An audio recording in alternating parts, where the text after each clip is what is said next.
Orientação da criança. Capítulo 35. Como edificar caracteres fortes. Dedicar tempo. Os pais recebem o filho nos braços como um fardo indefeso. Ele nada sabe e deve ser ensinado a amar a Deus. Deve ser criado na doutrina e admoestação do Senhor. Deve ser moldado segundo o modelo divino.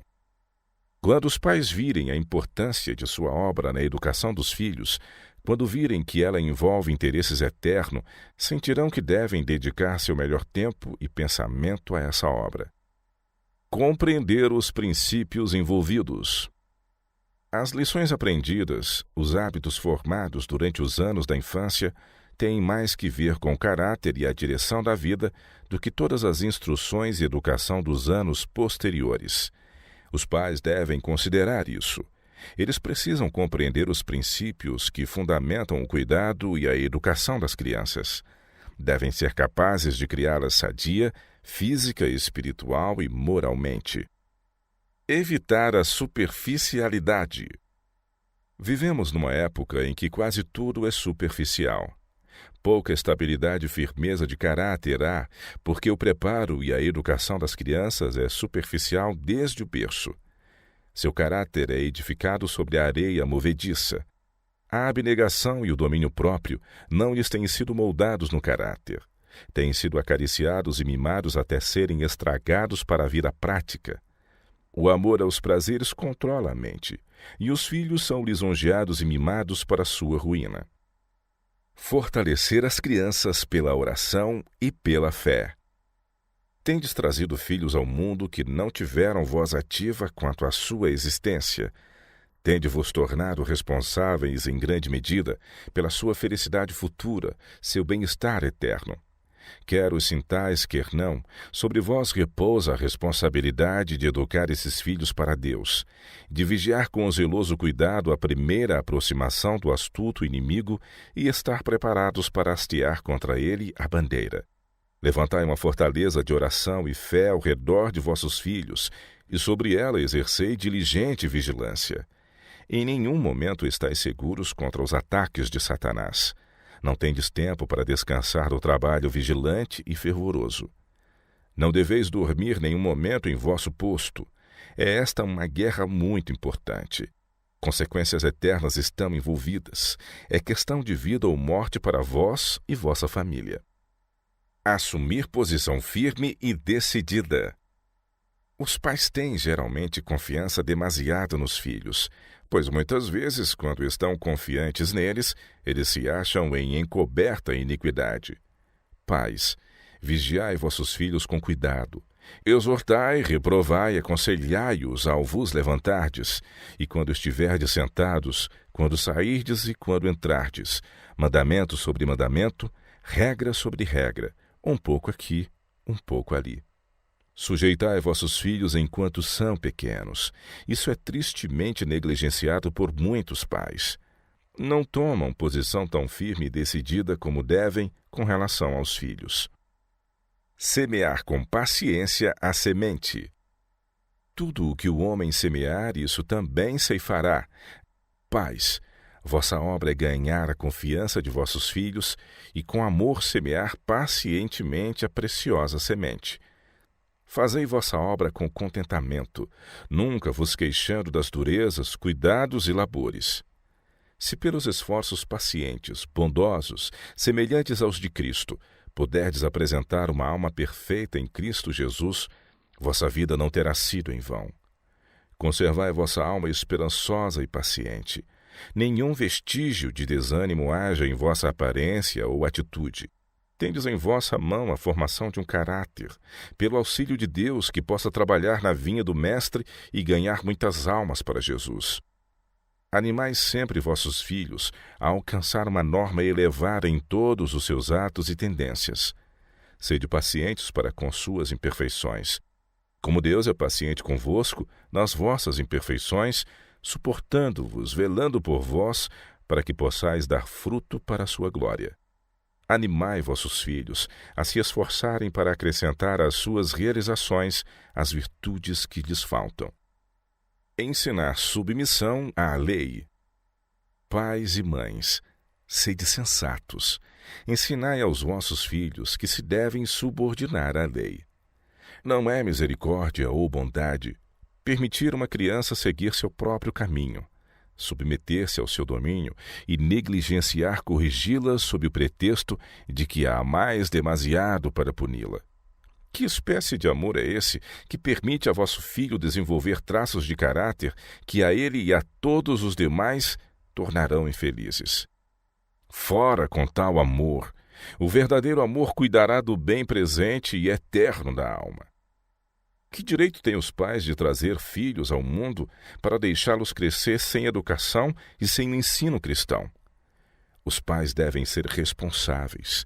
Ensinai-lhes o domínio, ensinai-lhes que devem ser dirigidos e não dirigir. Coordenar o físico, mental e espiritual. As capacidades físicas, mentais e espirituais devem ser desenvolvidas para formar um caráter devidamente equilibrado. As crianças devem ser vigiadas, guardadas e disciplinadas a fim de alcançar isso com êxito. A constituição física de Jesus, bem como seu desenvolvimento espiritual, são-nos apresentados nestas palavras: e o menino crescia e se fortalecia em espírito. Na infância e na juventude deve-se dar atenção ao desenvolvimento físico. Os pais devem educar os filhos nos bons hábitos de comer, beber, vestir e fazer exercício, para que seja posto um bom fundamento para uma boa saúde na vida posterior. O organismo físico deve receber especial cuidado, a fim de que as energias do corpo não sejam atrofiadas, mas desenvolvidas ao máximo. Isso coloca as crianças e os jovens numa posição favorável, de modo que, com o devido preparo religioso, possam, como Cristo, tornar-se fortes no espírito. A saúde se relaciona com o intelecto e a moral. A fim de despertar a sensibilidade moral de vossos filhos quanto aos reclamos de Deus sobre eles, deveis imprimir-lhes na mente e no coração como obedecer às leis de Deus em sua constituição física, pois a saúde tem muito que ver com o seu intelecto e moral. Se tiverem saúde e coração puro, então estarão melhor preparados para viver e ser uma bênção para o mundo. Influenciar a mente na direção correta e no tempo certo é obra da máxima importância, pois muito depende da decisão feita no momento crítico. Quão importante, então, é que o espírito dos pais esteja tão livre quanto possível dos cuidados embaraçosos e cansativos das coisas desnecessárias, para que possam pensar e agir com calma, consideração, sabedoria e amor, fazendo com que a saúde física e moral dos filhos tenha uma primeira e a mais alta atenção. Os pais se admiram de que os filhos sejam mais difíceis de controlar do que eram, quando na maioria dos casos o seu próprio trato criminoso os tem tornado assim. A qualidade de alimento que põem à mesa e animam os filhos a comerem lhes está promovendo constantemente as paixões sensuais e enfraquecendo as faculdades morais e intelectuais. Alimento puro é essencial para a mente. Educai as faculdades e o gosto de vossos queridos. Procurai ocupar-lhes a mente para que não haja lugar para condescendências ou pensamentos baixos e degradantes. A graça de Cristo é o único antídoto ou preventivo contra o mal.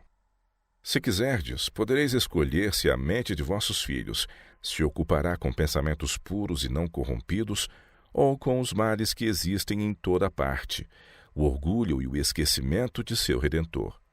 A mente, como o corpo, deve ter alimento puro para que tenha saúde e força. Dai a vossos filhos algo em que pensar que esteja fora e acima deles mesmos. A mente que vive numa atmosfera pura e santa não se tornará leviana, frívola, vã e egoísta. Vivemos num tempo em que tudo o que é falso e superficial é exaltado acima do real, natural e duradouro. Deve a mente ser conservada livre de tudo o que a guiaria numa direção errada. Não deve ser atravancada com histórias sem valor, que não acrescentam força às faculdades mentais. Os pensamentos serão do mesmo caráter que o alimento que provemos para a mente. Não é suficiente ter intelecto brilhante. Podeis alegrar-vos com o brilhante intelecto de vossos filhos, Mas a não ser que este esteja sob o controle de um coração santificado, operará de encontro à vontade de Deus. Nada além de um elevado senso dos reclamos de Deus sobre nós nos pode dar a devida estabilidade de caráter, penetração de espírito e profundidade de compreensão essenciais ao êxito tanto neste mundo como no mundo por vir. Alvos elevados quanto ao desenvolvimento do caráter. Se ensinarmos nossos filhos a serem produtivos, metade do perigo terá passado, pois a ociosidade leva a toda sorte de tentação ou pecado. Eduquemos nossos filhos a serem simples nas maneiras sem serem ousados, a serem benévolos e a se sacrificarem sem serem extravagantes, a serem econômicos sem se tornarem avaros. E, acima de tudo, ensinemos-lhes as reivindicações de Deus sobre eles, que é seu dever pôr a religião em tudo na vida, que devem amar a Deus acima de todas as coisas e amar ao próximo, não negligenciando as pequenas cortesias da vida, essenciais à felicidade. Orar pela sabedoria celestial. Os pais devem refletir e orar fervorosamente a Deus por sabedoria e auxílio divino para educarem devidamente os filhos, a fim de que possam desenvolver caráter que Deus aprove. Sua preocupação não deve ser como poderão educar os filhos para que possam ser louvados e honrados pelo mundo, mas como poderão educá-los para formar belo caráter que Deus possa aprovar. Necessita-se de muita oração por sabedoria celeste e de estudo para saber como lidar com as mentes juvenis, pois muitíssimo depende da direção que os pais dão ao espírito e à vontade dos filhos. Dar orientação moral e espiritual. Os pais devem impressionar-se com sua obrigação de dar ao mundo filhos que tenham caráter bem desenvolvido, filhos que tenham força moral para resistir à tentação e cuja vida seja uma honra para Deus e uma bênção para os seus semelhantes. Os que entram na vida ativa com princípios firmes estarão preparados para permanecer imaculados em meio à poluição moral deste século corrupto. Ensinar as crianças a fazerem escolhas. Ensinem-se os jovens e crianças a escolher para si aquela veste real tecida nos teares celestiais, o linho puro e resplandecente que todos os santos da terra usarão. Tal veste, o próprio caráter imaculado de Cristo, é livremente oferecido a todo ser humano, mas todos os que a recebem, a receberão e usarão aqui. Ensine-se às crianças que, franqueando elas a mente a pensamentos puros e amoráveis e praticando ações amáveis e auxiliadoras, estão se vestindo com suas belas vestes de caráter. Essa as tornará belas e amadas aqui, e será depois sua senha para a admissão ao palácio do rei.